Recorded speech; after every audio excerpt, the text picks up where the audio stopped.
¿Qué tal? Sean bienvenidos a un capítulo más de Una Noche en los Separos. Soy Juan Carlos Urbina, abogado penalista. El día de hoy tenemos un tema muy interesante y el cual tiene una historia ya muy larga en México, lamentablemente, y es el delito de feminicidio y sus particularidades. Pero para hablar debidamente del mismo y entenderlo, tenemos como invitado al licenciado Israel Valdés Cruz, agente del Ministerio Público, quien se encuentra adscrito a la Fiscalía de Feminicidios. Amigo, bienvenido a este programa. Gracias amigo por el espacio, por la oportunidad y agradeciéndote que a través de estos espacios podamos compartir información. Muchas gracias, amigo. Pues mira, la finalidad de esto es dar a conocer en sí en qué consiste el delito de feminicidio. Porque, como lo dije en un inicio, lamentablemente en la historia de México esto ya se viene acarreando, que es la muerte hacia las mujeres. Y en segundo punto, pues como que existe una confusión entre que quieren calificar en toda muerte de una mujer como feminicidio, pero la realidad es que esto no es así. Entonces, vamos a platicar sobre eso, ¿no? En el tema de la historia, amigo, estamos hablando que tenemos casos como las muertas de Juárez, ¿no? Así es. ¿Qué nos puedes dar tú de tu opinión sobre ese tema? O sea, ¿qué crees que haya ocurrido en tema de impartición de justicia? Porque vimos una gran impunidad en el mismo y bastantes casos sin resolver. Considero mi opinión en ese tema versa en específico que ese tema fue parte de la historia de México en la cual marcó mucho la violencia extrema hacia las mujeres. En un primer contexto, en ese plano las mujeres no eran escuchadas, no eran respetadas, no se les daba como que esa personalidad jurídica que en su momento todos tenemos derecho. En este caso, el tema de las muertas de Juárez fue parte fundamental para poder así establecer jurídicamente aquella figura de la cual hoy es una punta de lanza para la impartición de justicia. Sí existió, considero, parte de la impunidad, como bien lo refieres, pero también siento que en ese tiempo las formas, las técnicas, la impartición, el actuar de la autoridad en algún momento tal vez se vio limitada, ¿no? Hay que tomar en cuenta qué herramientas había en esa temporalidad, la forma en que se actuaba. Todo eso también es muy importante, ¿no? También tomar en consideración eso. Sí, porque se hablaba mucho de que eran asesinos seriales. Después se decía que era un gringo que cruzaba la frontera y que venía y que mataba. Pero la realidad es que fueron muchos casos en mujeres que trabajaban en tema de maquilas. Así es. Y lo que tú estabas diciendo, no se le daba el papel que realmente que tiene la mujer, ¿no? Entonces no se le veía, no se le daba el derecho, o sea, se le dejaba a un lado, apartada, ¿no? Entonces, pero bueno, amigo, para entrar en el tema, ¿cómo define el Código Penal el delito de feminicidio? En el Código Penal para nuestra legislación local lo establece que en específico aquel que priva por razones de género, priva de la vida por razones de género a una mujer. Hay una calidad específica a raíz de todas las transformaciones que ha sufrido el Estado mexicano desde la Constitución política, los derechos humanos fundamentales. Se basa principalmente en 10 razones de género en específico. Y es no solamente el privar de la vida a una mujer, sino tiene que haber ciertas cualidades del tipo penal que tienen que ver respecto de la víctima. Una de ellas que es muy relevante es el odio hacia la víctima, que es mujer, por el tipo de género. Otra razón que podría establecerse ahí, aquellos antecedentes de violencia que sufren previamente al ser desvividas o en este caso al ser privadas de la vida. También muchas veces tiene que ver, en otra de las razones, el contexto, la forma en que la víctima se desenvolvió. En específico, muchas veces el contexto laboral, personal. Hay cuestiones en las cuales el delito de feminicidio tiene que abarcar esos contextos. Eso es a lo que me referiría. Amigo, aquí en el tema específico feminicidio es el que prive de la vida a una mujer. Por razones de género. Y las razones de género, acaba de decir que son los 10 supuestos. Así es. Relativamente en el tipo penal de homicidio, únicamente hace mención el que prive de la vida a otra persona. A otra persona. O sea, no te pide que sea una calidad específica, o sea, que sea hombre o mujer, ¿no? Así es. Ahora, relativamente, tú como agente del Ministerio Público, pues en sí tienes pues como dos tareas, ¿no? Con el tema de cuando es feminicidio. Uno, de que la privaron de la vida, y dos, demostrar el tema de que existió las razones de género, ¿no? Así es. Entonces, tú en tu vida laboral, ¿cómo ves este trabajo? Me refiero al tema de, ¿ves que es un poco más complejo relativamente integrar este tipo de carpetas cuando te necesitas el tema del género? ¿O ya es más común este tipo de delitos? Es más complejo, es complejo. De hecho, el tipo penal, por su naturaleza jurídica, es compleja. Al estar hablando de un feminicidio, tenemos que ver desde un principio, primeramente, qué tipo de calidad tenía la víctima. Vulnerable, mujer, su contexto, la información, porque a veces nos enfrentamos a un tema muy, muy lamentable, que en el contexto de la víctima a veces no saben ni a qué se dedicaba, en dónde trabajaba, con quiénes eran sus círculos de amigos, y solamente lo que tenemos son inferencias. A partir de ese momento, y digo que es complejo, porque la calidad que ya tiene nuestra víctima es mujer, grupo vulnerable, de entrada, y también actualmente que es un grupo y un ente de la sociedad del cual pues se vuelve muy victimizada en el sentido de la violencia que se da. Amigo, en estos puntos que estabas haciendo mención, que en sí los maneja el código, las razones de género, entremos en el primero, ¿no? Que dice que el sujeto activo lo cometa por odio o aversión hacia las mujeres, bueno, hacia la mujer, hacia la víctima, ¿no? ¿Qué tipo de ejemplo nos podrías dar como tema de odio o aversión? En este caso es muy común, por ejemplo, voy a hacer un precedente. Hablemos primeramente cómo se da el tipo de feminicidio. Siempre se da en un núcleo, que es casa, o en este caso ese es como la antesala para llegar al tipo penal. Hablemos de la violencia primeramente, la violencia familiar o la violencia de género. La violencia familiar va desde un sentido físico, psicológico, sexual, patrimonial, y esta nueva figura que es vicaria.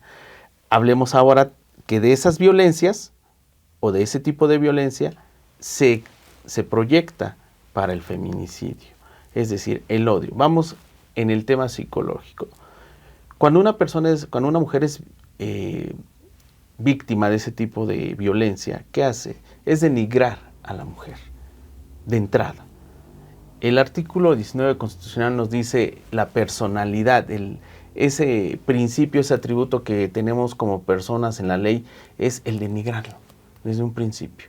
Comentarios, frases, acciones. Vamos ahora al odio. Cuando la persona es, en este caso, la mujer es rechazada por el sexo opuesto, en este caso, el hombre, varón, en todos los aspectos. Que es estigmatizada, es hasta de cierta forma excluida de pertenecer a un entorno social en común. Ese sería, y voy en cuanto al otro definición que maneja el Código Penal en cuanto a la aversión, es igual, en ese contexto es decir a la mujer hay que excluirla, hay que tenerla lejos de, para poder ser dominada, violentada, controlada. Y una vez que sucede eso, ahora sí viene la proyección de la violencia extrema hacia ella, que se refleja en ¿qué? En su corporeidad, en la forma en que es privada de la vida. Se le trata como un objeto. Así es. En pocas palabras. Amigo, del segundo punto, que maneja también el Código Penal del Estado, dice que el sujeto activo lo cometa por celos extremos respecto a la víctima.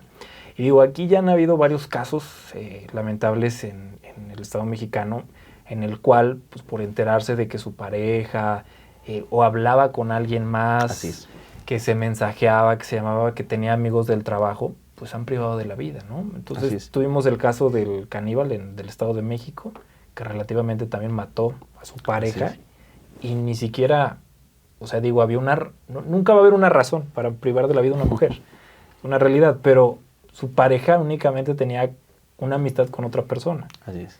Y lo hizo, ¿no? En celos extremos, ¿algún otro supuesto que hayas tú conocido, visto? Pues es muy común que la violencia que se da en el noviazgo, en el matrimonio y que se da intramuros, vamos a decir lo que es un delito. De entrada, esto también es un delito, como lo dije al principio, es complicado, es complejo, y también es un delito de comisión oculta.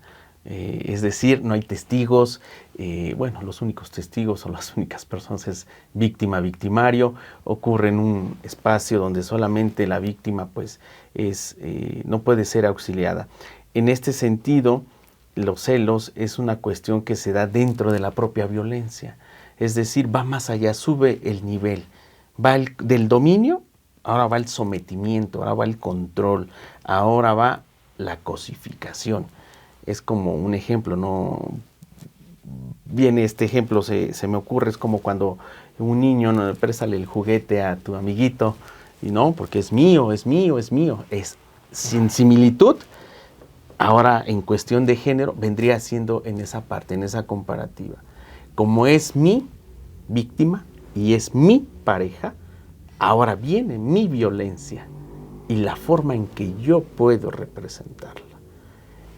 Esta parte es muy importante porque muchas veces los imputados, las personas que cometen este tipo de situaciones, es lo que se materializan al momento de llevar a cabo toda la conducta del feminicidio. Los actos tendientes a las lesiones, los tratos, aquella forma tortuosa de generarles dolor, no solo ya psicológicamente, sino físicamente.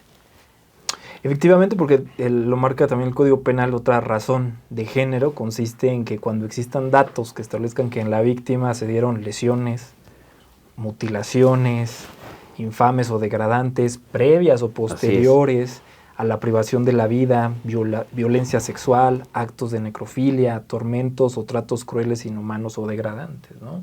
Entonces, esto tú, ¿cómo has visto actualmente que se dé este tipo de delito? ¿Ya es algo más común que ocurra en esta razón de género? Sí, resulta ser ya, reitero, el antecedente o la antesala es la violencia familiar, en cualquiera de sus modalidades, por decirlo.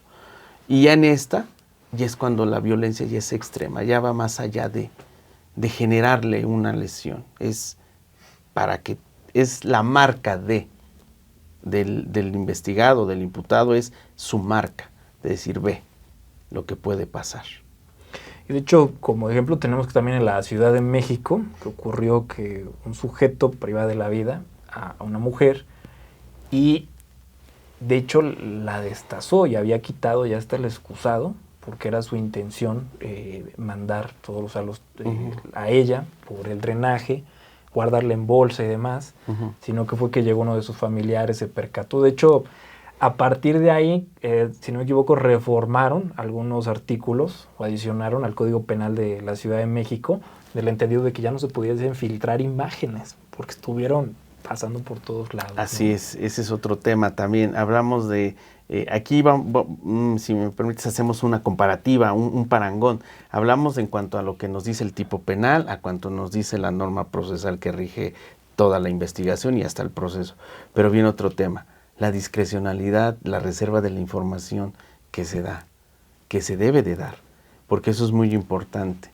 En la actualidad, ese tipo de acciones, lejos de que nos abone, nos resta y genera en la sociedad un impacto, y más allá de ese impacto es el amarillismo. Y volvemos a caer en el mismo vicio, no darle lugar a la mujer. Es solamente evidenciarlo. Sí, porque al rato ya no es, ya se le da como que un papel antagónico a quien lo hizo. Así es. Y relativamente ya estamos viendo imágenes de una mujer que perdió la vida, cómo la mutilaron, cómo la mataron y demás, ¿no? O sea, ya se vuelve ese tema del morbo. Así es. Esa es otra parte de la cual es importante, pues, de cierta manera reservar y cuidar al momento de llevar a cabo una investigación también. Nosotros estamos obligados como servidores públicos ese tipo de reserva de información. Por ejemplo, ha citado un caso muy llamativo por la forma en que se descuartizó el cuerpo de la víctima, pero viendo más allá el impacto que tiene para las víctimas indirectas. Ese es otro tema que también olvidamos y dejamos a un lado. Por eso es que digo, lejos de que podamos cumplir con lo que nos dice la norma, un esclarecimiento, dar con el probable y que el delito no quede impune, nos olvidamos a veces también de esa parte. Y de hecho, existe eso es una razón, es una agravante en el tema de feminicidio que ahorita vamos a platicar. Otro punto, como bien lo comentabas, amigo, es el tema de los antecedentes o actos de violencia en el ámbito familiar, laboral, escolar o cualquier otro del sujeto activo en contra de la víctima, ¿no? Entonces, aquí lo que decíamos es más chamba para ustedes porque es demostrar, o sea, que la privó de la vida, que murió en pocas palabras, ¿no? Uh-huh. Luego el hecho, más aparte la razón de género, y luego más aparte la responsabilidad de esta persona. O sea, tienen que entrar en temas de antecedentes de datos de violencia. Así es. Fíjate que algo en lo que nos encontramos, y eso lo digo en el contexto de la víctima, a veces cuando durante la investigación requerimos en un sentido muy concreto, y como ejemplo es, ¿sabía si era violentada su hija? ¿Sabía si era violentada? No sabía. Por eso retomo lo que dije momentos previos. Es un delito de comisión oculta, donde nada más es víctima-victimario. Y nosotros nos basamos a través no solamente de la investigación, sino de la intervención de peritos, para que nos puedan dar ese contexto, conocer el contexto del cual no se tiene de la víctima. Ahora, amigo, ¿cuántos casos no han existido de feminicidio que no denuncian? O sea, no denunciaron la violencia que sufrían. Correcto. Es la mayor parte. Lamentablemente es el callar las voces de las víctimas, y a veces por miedo. Muchas veces los familiares en otros contextos nos refieren en el sentido de que pues tenía miedo de, pues ya lo materializó. Si ese miedo era que la iba a matar, ya lo generó, ya lo produjo. Ahora dame la información para que yo pueda poder generar esa dinámica de la investigación y poder aportar y justificar, como bien lo dices, no solo la muerte, sino la razón de género. Sí, porque yo siempre lo he comentado con ustedes, digo, es que ustedes tienen más tarea de la que cualquier otro agente del Ministerio Público llegan a tener por el tipo de delitos. Así es. Amigo, el quinto, que ese es muy interesante porque dice que haya existido entre el activo y la víctima una relación sentimental afectivo de confianza. Y dicen aquí, y de hecho te marca otro supuesto, se va a presumir que existió la relación sentimental entre la víctima y victimario cuando sea o haya sido de concubina, novia, o haya tenido una relación de hecho por la que vivieran juntos, o que tuvieran relaciones sexuales estables o de manera casual. O sea, no es necesario que hayan estado ni casados ni juntos, o sea, con ese simple hecho, ¿no? El vínculo de confianza. Vínculo de confianza. No hay más. En otro, amigo, tenemos que existan datos que establezcan que hubo amenazas relacionadas con el hecho delictuoso, acoso o lesiones del sujeto activo en contra de la víctima, que bueno, se puede comparar con los antecedentes, ¿no? Otro que tenemos es que la víctima haya sido incomunicada, cualquiera que sea el tiempo previo a la privación de la vida. Pero aquí también es un poco complejo por lo que comentabas que son de delitos de realización oculta, ¿no? Uh-huh. Entonces, ¿tú has tenido algún caso en el cual hayas establecido una razón de género en este punto que haya sido incomunicada? Sí, y en este sentido, eso es lo que retomo mucho ciertas palabras que ahorita he dado durante esta charla, es el contexto. Nosotros investigamos, o se hace una investigación previa, durante y posterior al momento en que fue privada de la vida. En estos 3 momentos es saber previamente con quién estuvo, dónde estuvo, por qué estuvo, quién era, qué relación, qué vínculo. Durante, una vez que terminó de esa convivencia, reunión, estadio con esta persona, ¿qué pasó?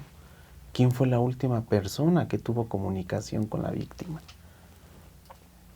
Okay. Y esa es la parte donde de la información luego resulta que dice, bueno, yo le hablé a las 3 de la tarde y otro familiar u otro testigo u otra persona o amigo nos dice, es que yo platiqué con ella hasta las 10 de la noche.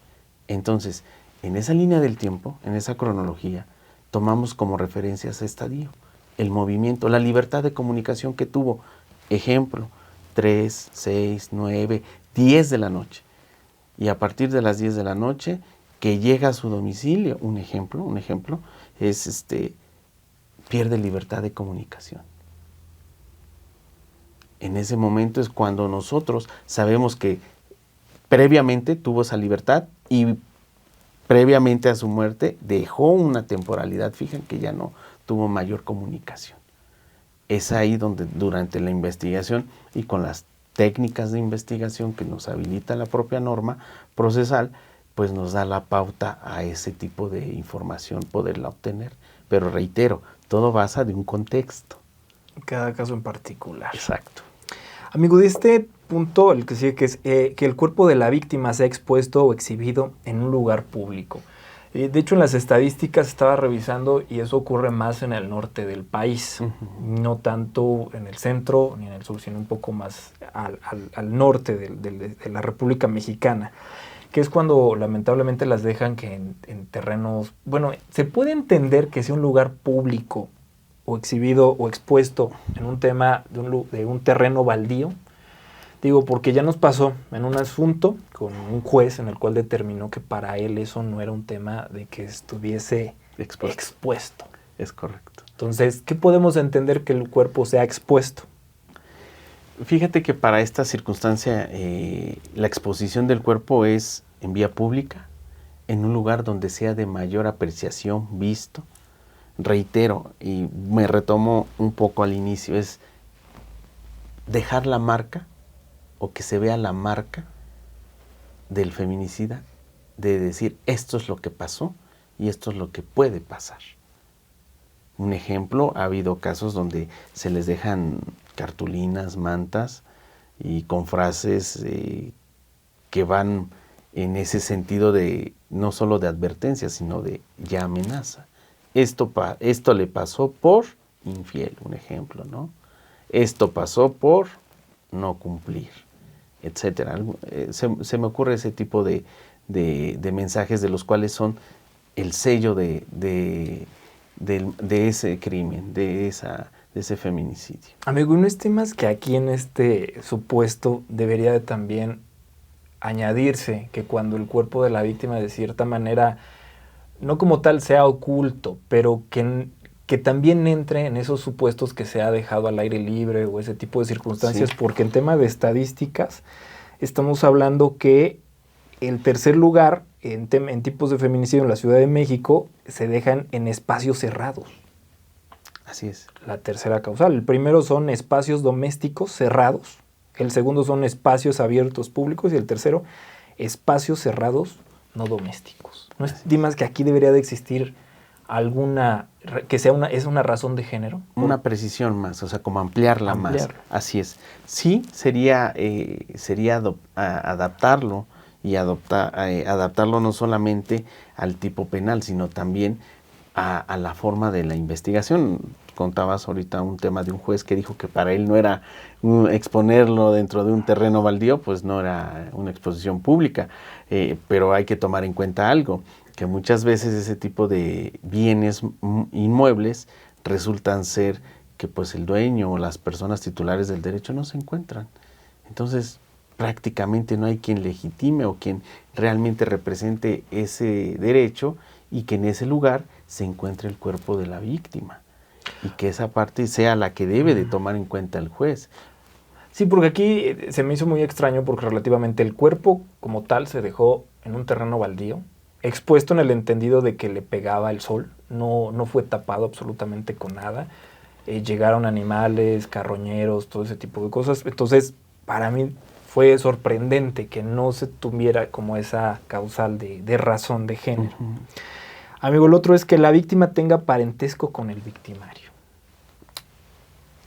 Hablamos de una relación de confianza en una fracción o en un punto anterior, que tenga una relación esporádica, parafraseando lo que dice el Código Penal. En este caso, la relación a la que el parentesco pues, puede ser esposo, puede ser el propio hijo, puede ser aquella persona, y aquí entran conflictos de delitos, por ejemplo, un homicidio en razón de parentesco, Cierto. una desaparición hasta forzada y después por particular, y después viene el feminicidio. Aquí viene es donde convergen ese tipo de figuras penales en las cuales debemos de ser muy puntuales. La relación esposo, esposa y concubino, concubina, pareja o en este caso, con aquella persona que tenía el vínculo sentimental, esa es otra cuestión. Que era el novio, la novia. Exacto, novio, novia, en ese sentido es lo que nos daría pauta. Amigo, tú tocando este punto, ¿cómo has visto que hay más tipos de tema de feminicidio en el entendido del punto de familiares o de tipo de relación? ¿Dónde ocurre más en los casos? Es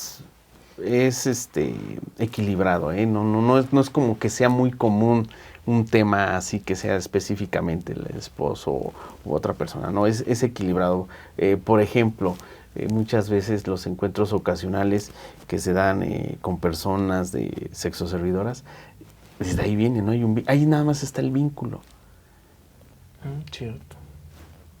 Ahí no hay una relación sentimental, pero sí hay un tema ahí por el cual conecta a la víctima y que al momento se priva de la vida.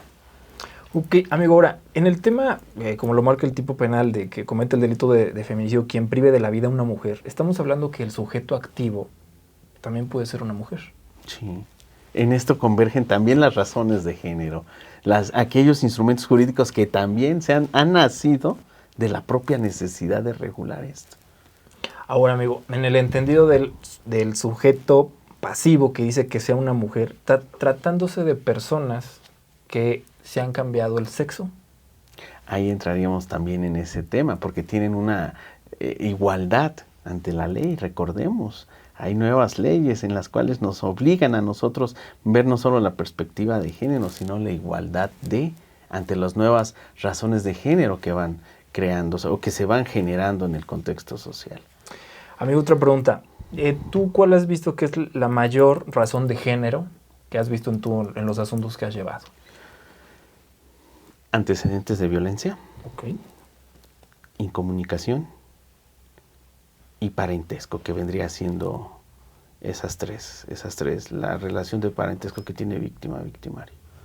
Entonces, amigo, para dejar claro el tema del feminicidio es que se prive de la vida a una mujer, pero que existan razones de género, o sea, ese plus para que se dé el tema del feminicidio. Así es. ¿Y cuándo se va a entender que existe esa razón de género? Todos estos puntos que hemos dicho. Así es. Y ustedes como agentes del Ministerio Público los deben de probar, Así estos es. puntos extras. Así es. Por eso decíamos que no nada más es que se haya privado de la vida una mujer, sino que haya existido esta razón de género. Así es. Amigo, en tema de las penas, el Código Penal nos marca que es de 40 a 60 años de prisión. Así es. En un tema de homicidio, estamos hablando que la pena base va de 13 a 20, sin agravante, y ya con la calificada es de 20 a 50. Amigo, en tema de la pena en feminicidio, con temas de agravantes o calificado, ¿qué es lo que tenemos cuando es un tema de mujeres que es embarazada? Se incrementa un poquito más. Se incrementa si no mal recuerdo y con temor tal vez a equivocarme, una tercera parte. Sube un poquito más la pena.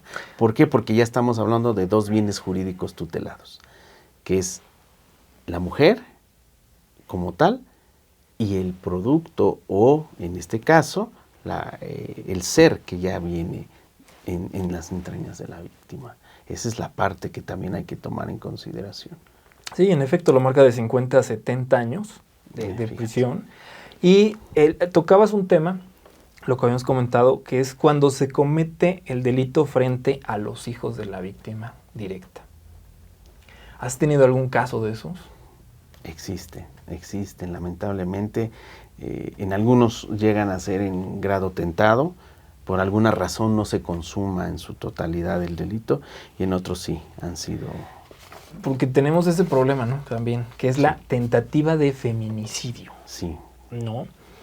¿Cómo nos puedes definir el tema de la tentativa de feminicidio? Pues son todos los actos tendientes y orientados a privar de la vida a una mujer, pero que por una causa externa al imputado no logra concretar ese fin. Amigo, se hablaba hace tiempo que se podían dar como temas de atenuantes, supuestamente, en este tipo de delitos, porque argumentaban muchos imputados un tema de infidelidad, ¿no? Lo que antes se llamaba estado de emoción violenta, que es que yo encontré a mi pareja, que estaba con otro hombre, la fregada, y yo por eso la maté, la privé de la vida, ¿no? Y se tenía la idea de que esa podía ser un atenuante en que se podía bajar la pena y demás, ¿no? Pero relativamente eso es algo completamente absurdo. Sí, viene aquí una comparativa. Previa justificación, responsabilidad plena, ¿no? Yo no fui, pero sí sí le hice, ¿no? Pero justifico primero y ya después acepto, ¿no? Efectivamente. Ese es el tema. En ese estado de emoción violenta, considero que pues no hay justificación alguna. Se cometió. Porque bien pudo haber cesado los actos tendientes a culminar con la vida de la víctima. Y de hecho, el Comité de las Naciones Unidas para la Eliminación de la Discriminación contra las Mujeres emitió recomendaciones generales, que fue la 28 y la de 35, que hace ver este tema de la estado de emoción violenta. Dice que son conceptos estereotipados sobre la desigualdad y relaciones asimétricas de poder, lo que comentabas, entre ambos géneros. Son prejuicios de género que se trata de evadir la responsabilidad o disminución de la pena. O sea, que esto limita un acceso a la justicia, mejor dicho, que debemos tener un acceso a la justicia sin discriminación por motivos de género, ¿no? Así es. Entonces, pero de hecho es tan absurdo que tuvo que salir una tesis para explicar que no había manera alguna de, ¿no? Amigo, en el tema de estadísticas a nivel nacional, digo, de lo que quien más que yo encontré que ha tenido un mayor cómputo o seguimiento de estos casos fue del tema de la Ciudad de México. Y nos hablaba que en estadísticas era de enero del 2015 a marzo del 2025, que son 10 años, han habido 8,571 casos de feminicidio. Que el 2021 fue el que tuvo mayor cifras de feminicidio con 1,021. En temas de impartición de justicia tenemos que en el 2023 hubo 119 sentencias condenatorias y del 2023 fueron 61 feminicidios. En rangos de edades tenemos que de 30 a 60 años es donde más casos de feminicidio se dan. Así es la víctima. De ahí siguen de 18 a 29 años en segundo lugar. Y en tercer lugar, algo que a mí me sorprendió es que son personas de 60 años a más. Así es, adultos mayores. Eso sí, yo no lo esperaba. Sí. De hecho, en ese tema yo creo que es un grupo del cual no se toca, porque a veces pensamos que no va a llegar a esa circunstancia. Y muchos en los casos de feminicidio son partícipes personas vulnerables de la tercera edad. Y recordemos que tenemos, hablaba en el trayecto de esta charla de los instrumentos jurídicos que nos ha dado el Estado. Entre ellos está la Ley de Adultos Mayores, que nos dice que es grupo vulnerable y que nos dice qué es un adulto mayor. Entonces, tomando en consideración que por el hecho de ser mujer ya es un grupo vulnerable, ahora vamos con una niña, vamos con un adolescente, vamos con un adulto mayor. La vulnerabilidad sigue permaneciendo. Pero ahora, si nos vamos a un enfoque en cuanto a circunstancias de la comisión del delito, pues el agresor tiene simplemente su complexión, la fuerza, la forma en que preparó, generó el escenario para así llevar con el cese de la vida de la víctima. Esa es una cuestión que también no debemos de pasar por alto, que también los adultos mayores son víctimas de este tema. Amigo, en temas de años, en 2019, en la Ciudad de México, 72 feminicidios, 2020, 82 feminicidios, 2021, 72 feminicidios, 2022, 76 feminicidios, 2023, 61 feminicidios, 2024, 71 feminicidios y en lo que va del 2025 llevan 13 feminicidios. Y son ya con antecedentes de razones de género. O sea, no hay duda en eso. Y como lo habíamos comentado hace un momento, el primer lugar de delitos de feminicidio se dan en espacios domésticos cerrados, el segundo son en espacios públicos abiertos y el tercero de ellos son en espacios cerrados no domésticos. Son cifras alarmantes porque estamos hablando que solamente es de la Ciudad de México. Sinceramente no encontré como que mucha información respecto a los casos o al número de seguimientos que se han dado por parte de otros estados. Digo, y si estamos hablando que a nivel nacional se estuvieron maquillando las cifras de las personas desaparecidas, digo, yo creo que podemos estar hablando que no se ha computarizado debidamente o contabilizado el número de personas en temas de feminicidio. Amigo, ¿tú qué le recomendarías a una mujer que esté pasando por un problema de violencia? Porque como bien lo dijiste, ese es el primer paso. La antesala. ¿Qué le podrías tú recomendar?